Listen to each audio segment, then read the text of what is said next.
It looks like the Haunted Mansion is finally reopening its queue out there at Disneyland Resort. But there seems to be some problems with a very specific feature as far as ADA compliance, otherwise known as the Americans with Disabilities Act. One of the express purposes of this was to make it easier for those guests, perhaps the guests that use DAS. The DAS situation has been very mishandled lately by the Disney company, and we have a feeling this might make it even worse. Let's talk about that here on That Park Place.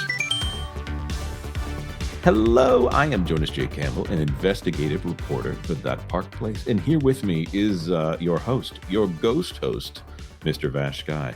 Vash, have you got a cadaverous pallor today? No, you're looking pretty well. I think so, but it betrays an aura of foreboding. It does. And despite that cadaverous pallor, you need to watch out. If HBO does the remake, it might be played by Papa Esidu or whatever his name is. All right, but let's get off of that topic and let's talk about the Haunted Mansion. I love talking about the Haunted Mansion. The regular Haunted Mansion reopening date is posted on the Disneyland website. This from Katie Francis of Disneyland News Today. A reopening of the regular Haunted Mansion attraction has been posted to the Disneyland website. Look at that.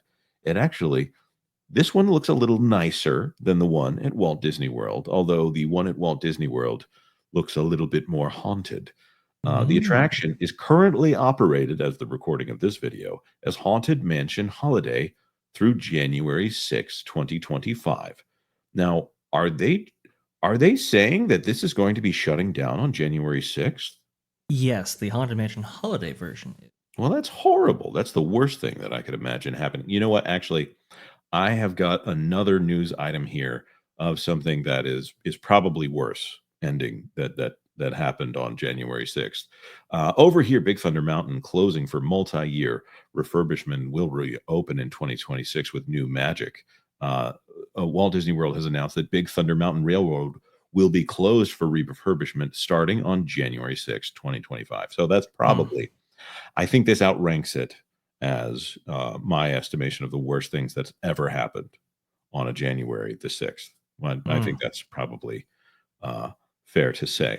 Now, going back over here to the Haunted Mansion, they obviously are revealing more of the queue as construction walls will be coming down here before, I'm assuming by January 18th here, that they are going to be showing more of this off, and we'll get to see what they have shut down, one of their most popular attractions, and they've shut down a lot of rides at Disneyland over the last 6 months or so, to the point where I think 26 to 30% of the park seem to be shut down here when they're supposed to be turbocharging everything. Let's hope that this turbocharges the park. We have a grounds expansion. There's no water in this fountain just yet, but don't worry, Disney will make sure that never happens.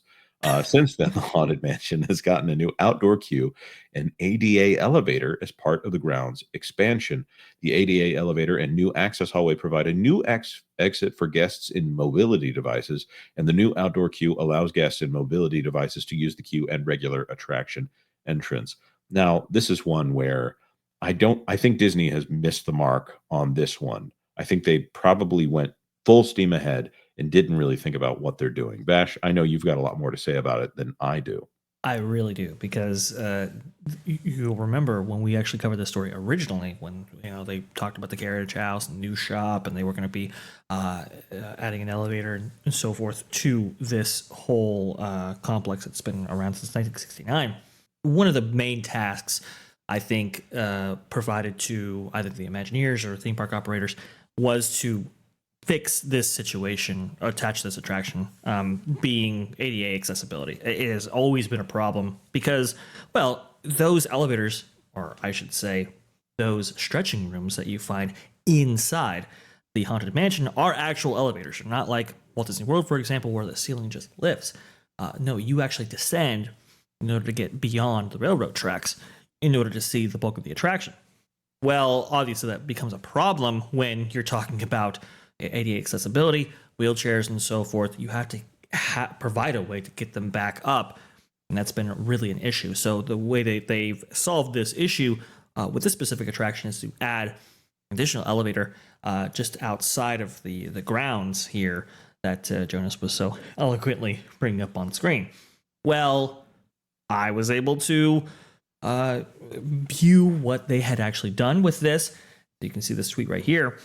It's a new haunted mansion accessibility exit for wheelchairs and ECVs. That's electric scooters and so forth. Has a door immediately following the world's smallest elevator, especially for its intended purpose. Yes, it's a very small, cramped elevator right there. That might be an issue if you have a large group and so forth. You might have to take 2 separate trips.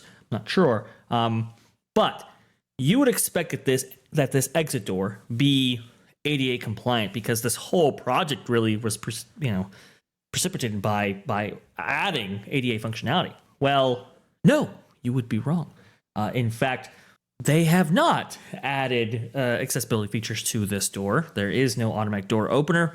There's nothing to prop it open to help you or assist you if you are wheelchair bound getting out. And it even latches, which I thought was quite interesting. The way that they've gone around that issue, though, because they didn't do it in installation, was to use painter's tape in order to keep it from latching. So that way you can just bash your wheelchair right in there and hopefully get out with limited issues there. I thought this was kind of appalling, the way they've done this, because you have to think ADA accessibility is all about, if you are wheelchair bound or if you are disabled in some fashion, that you be able to do the things that normal people can do in every single day life by yourself. ADA is not about, if you have somebody with you, the two of you can help you out in functioning throughout your day. That's not really the purpose of ADA accessibility. So to find something where you literally need somebody to either hold the door open for you or open it in advance to actually exit this attraction if you were wheelchair bound. This is something for anyone who is listening. If you have ever tried to open a door while in a wheelchair or while using a cane, it is very difficult. Unbelievably It's impossible if the door opens the wrong way. Yes. That goes without saying.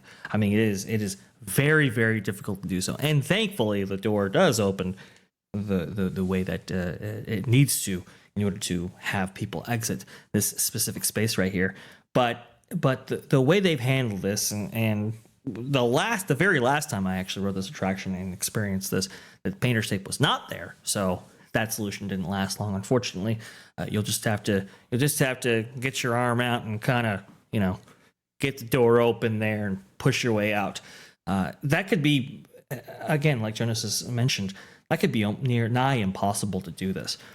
I understand if this is an older attraction, which lacks certain features in order to provide that. But this was a purpose-built space specifically for this, and yet they don't have anything to assist you on this whole thing. This was also one of the things that they mentioned in doing this refit. So yes, obviously Disney is not hitting on all cylinders here when it comes to ADA. Well, I don't want to say they're not ADA compliant. This to me appears to be a lack of compliance with ADA, the Americans with Disabilities Act.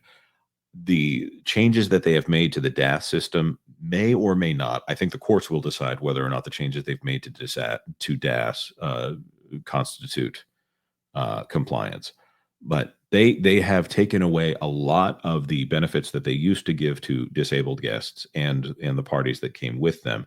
Of course, because those systems ended up being abused. They got rid of GAC because of abuse. But that creates situations where Disney makes it worse almost every single time. And there's a video on my Twitter timeline, and we've covered that video here on the channel. Did not monetize that video, by the way, of a young woman who, for lack of a better way of putting it, and I want to put this delicately, if anyone qualified for DAS for free, I question why she wouldn't be on that list. She had a ventilator. She had her hand on the electric controls for her mobility device there. There was just so much about it that looking at what she was going through in order to be there at the park, I just wondered why in the world would Disney not bend over backwards to try to accommodate someone like that. I get it when you get somebody who appears able-bodied showing up and they want to tell you that on a day when Lightning Lane is filled up that they need to be getting free Lightning Lane. I understand why Disney might begin to question the validity of that. And there are people whose disabilities are not as apparent as others. But in a case like this, where you have someone who needs to use an elevator, and presumably when you're at Disney, you're going to be doing that with a group, why it would be a tiny elevator. So this is either designed for not many people with you, or they're separating people when it comes down to this. And this is a situation where you have to have someone assisting you. I don't understand why they have messed this up this bad. I would love if I think that Disney should go through and say that they're going to fix this. There needs to be a local congregation at a church can install an automatic opener on something like this. It is not that hard. You advertise yourself as one of the most technologically advanced companies in the world. Put an automatic opener here. Please do it quickly before January 18th. Yes, I would hope so, that they would do something like this. And here's the thing: the code and compliance. I actually looked it up in advance, and by state regulation, they are within code. As unfortunate as that is, but Disney themselves have always usually gone above and beyond. Because they understand that many people with special needs actually visit their parks, and they've always gone,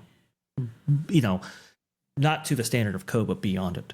The fact that they would lack that here is very concerning, and I would argue this, Jonas, as well. Take the example of the woman that we highlighted here on the channel before.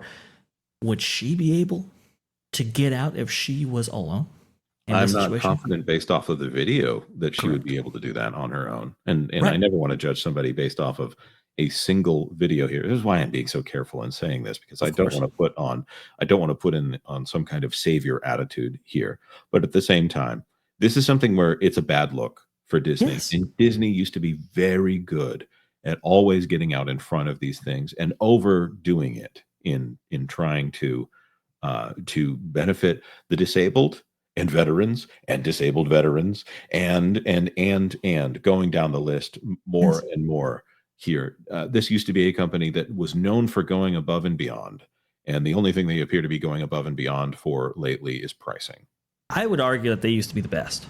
They used to be the best in this specific space, right? That's why I liked them so much. And I would assume the same for you, Vash. But we want to throw this to our commenters here. What do you think about this situation? First of all, will you be going to the Haunted Mansion holiday before January 6th, that dark day when that shuts down forever, or before Big Thunder Mountain if you're out there at Walt Disney World? And also, what do you think about the situation with the exit here on the Haunted Mansion? So let us know your thoughts in the comment section down below. Like this video if you like this video, and consider subscribing to That Park Plays for all the news that should be fun. Thanks for watching That Park Plays News. For more information, consider checking out www.thatparkplace.com. And don't forget to subscribe, share, like, and send this out on your favorite social media account.